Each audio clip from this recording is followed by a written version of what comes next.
So welcome to our new video. तो आज का जो वीडियो इंग्लिश में होने वाला है, तो आज का जो वीडियो है इसमें हम बात करेंगे कि सेटअप बॉक्स को हम कैसे रिपेयर कर सकते हैं। तो सेटअप बॉक्स में क्या है कि जहाँ पर आप देख सकते हैं, सबसे पहले हमें इसकी जो सप्लाई वगैरह चेक करनी है। तो सप्लाई जहाँ पर आप देख ही सकते हैं कि क्या हाल बना है। तो यहाँ पर ये सिंपल सा सेटअप बॉक्स है जो डी फ्री डिस्क के लिए आता है, और इसकी चिप जहाँ पर इस तरह की है, और ये इसकी मेन पावर सप्लाई है।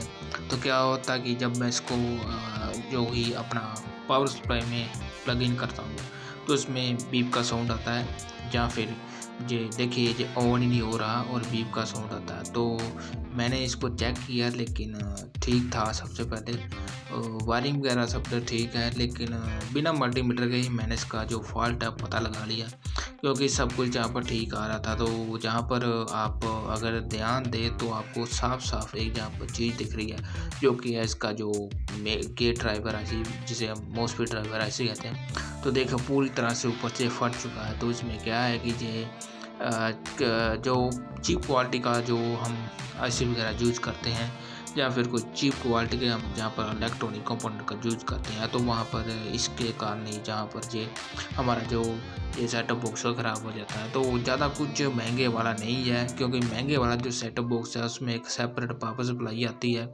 तो देख ही सकते हैं कि क्या हाल बन चुका है अभी। जो ये तो होना ही था, क्योंकि इसका अगर जहाँ पर देखो तो फैब्रिकेशन वगैरह भी काफ़ी ठीक ठाक ही है, और ये जो पावर सप्लाई है इसके साथ ही आती है। ये जो सेटअप बॉक्स पहली बार ही खुला है, तो इसलिए इसमें फॉल्ट का पता नहीं लगा था।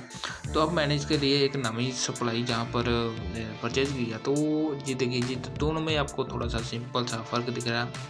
तो ज़्यादा कुछ नहीं है, जहाँ पर देखिए ये सेम ही है। इसमें भी एक जो जहाँ पर ऑपरा कपड़ा का स्पोर्ट दिया गया है, और आईसी वगैरह इसमें सेम ही है। तो उस आईसी का जहाँ पर नंबर तो गाइस आप देख ही सकते हैं। तो अगर आपने इस आईसी को कभी मार्केट से परचेज़ करना, तो 80/80/8022 आईसी कहकर आप इसको मार्केट से लगा सकते हैं। लेकिन मैं सजेस्ट करूँगा कि आपको जब जो नया पावर सप्लाई बदल लेना चाहिए, क्योंकि क्या होता है कि एक जब ये चीज़ ख़राब होती है तो उसके साथ बहुत सारे जहाँ पर देखिए बहुत सारे कंपोनेंट है, इस तरह के कंपोनेंट भी ख़राब हो जाते हैं। तो ये जो नया वाला जो पावर सप्लाई है, इसकी जो यहाँ पर जो काफ़ी अच्छी लुक है, और काफ़ी अच्छे से ये यहाँ पर बना भी है। तो ठीक है, सबसे पहले हम इसको चेंज भी करेंगे, और उससे पहले आपको देख लेना है कोई और कोई जहाँ पर फॉल्ट नहीं है। तो अक्सर गाइस क्या होता है कि हम हड़बड़ी में एक नया जहाँ पर पावर सप्लाई इसमें डाल देते हैं, तो उसमें क्या होता है कि इसका जो सबसे पहले जो थोड़ा सा कंपोनेंट ख़राब होता है, उसके साथ साथ दूसरा कंपोनेंट भी ख़राब हो जाता है।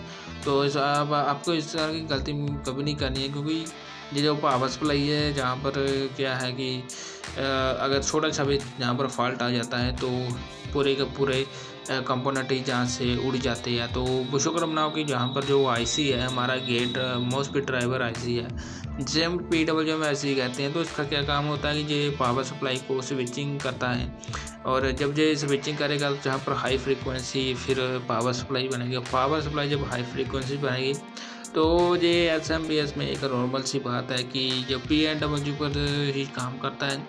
तो कई जो पावर सप्लाई होती है, जो पहले वाली पावर सप्लाई होती थी, उसमें क्या था कि एक ट्रांजिस्टर जहाँ फिर मॉसफेट का सपोर्ट होता था। लेकिन जहाँ पर देखिए जो एक इसमें एक ही जो आईसी दिया है, इस आईसी में इनबिल्ट ही कंपोनेंट और भी शायद लगे होंगे। मान के चले जहाँ पर एक से लेकर 2 आईसी का यूज़ किया होगा, 2 ट्रांजिस्टर का यूज़ किया था, क्योंकि इसे मॉसफेट ड्राइवर ऐसे कहते हैं। तो मॉसफेट ड्राइवर क्या होता है कि एक से ज़्यादा जो मॉसफेट का कम्बिनेशन होगा, या फिर ट्रांजिस्टर कम्बिनेशन हो जाता है। इसके कारण कि हमारी जो पावर सप्लाई काफ़ी हाई स्विचिंग पर काम करती है, और हाई स्विचिंग जब होगी तभी जहाँ पर पावर सप्लाई बनेगी, और कुछ नहीं है। और जहाँ पर देखिए जो सिंपल सा इसमें फ्यूज भी दिया गया है। तो जो नई वाली पावर सप्लाई है काफ़ी अच्छी है, क्योंकि इसमें कंपोनेंट मुझको काफ़ी अच्छे दिख रहे हैं। और ये इसकी मेन पावर सप्लाई है जहाँ पर हमें इसको पावर इनपुट देना होगा 230 वाट। तो जितना भी इसमें एसी इनपुट होता है, क्योंकि जैसे जैसे एसी इनपुट इसमें मिलेगा तो तभी इसका एसी टू डीसी कन्वर्ट होगा, फिर डीसी टू एसी कन्वर्ट होगा। तो हमारी पावर सप्लाई करती इस पर ही का जो जो प्रिंसिपल है यही है कि हाई फ्रिक्वेंसी के लिए हमें हाई फ्रिक्वेंसी कंपोनेंट की ज़रूरत पड़ती है। अब मैं इसको जहाँ पर ऐसे लगा देता हूँ और इसमें थोड़ा से जो उसके स्क्रू वगैरह है वो भी लगा देता हूँ, क्योंकि स्क्रू जब तक हम नहीं लगेंगे तब तक हम पावर सप्लाई को जहाँ पर सेटअप नहीं कर सकते। तो पावर सप्लाई हमने जहाँ पर सेटअप कर लिया। अगर आपको जहाँ पर कोई प्रॉब्लम आती है तो आप सबसे पहले जो मेन पावर सप्लाई है उसको डिस्कनेक्ट कर देते हैं। या इस तरह का काम करने के लिए सबसे पहले आपको अपनी सावधानी का अच्छा से ध्यान रखना है, क्योंकि अगर आप अपनी अच्छी से सावधानी का ध्यान नहीं रखें तो आपका फिर जहाँ पर काम करना मुश्किल होता है। तो मैं आपको सजेस्ट करूँगा सबसे पहले आप अपने आप को सेव करें और अच्छे से पावर सप्लाई को डिस्कनेक्ट कर लेंगे। जब तक आप पावर सप्लाई को डिस्कनेक्ट नहीं करेंगे तो आपका फिर थोड़ा सा काम ख़राब हो सकता है। तो ये मैंने इसको जहाँ पर इस तरह लगा दिया है। अब इसको पीछे से टाइट कर लेता हूँ, क्योंकि तो गाइस देखो कि इसमें एक सबसे बड़ी प्रॉब्लम मुझको ये लगती है, क्योंकि ये जो पावर सप्लाई है इसमें सेपरेट पावर सप्लाई दी गई है और एक सेपरेट यहाँ पर मॉडल दिया गया है। तो इसकी जो पिन आउट है आप इसको अच्छे से ध्यान रखें, क्योंकि ये इस तरह से जो इसका कटर वाला साइड है जो इस तरह से लगेगा।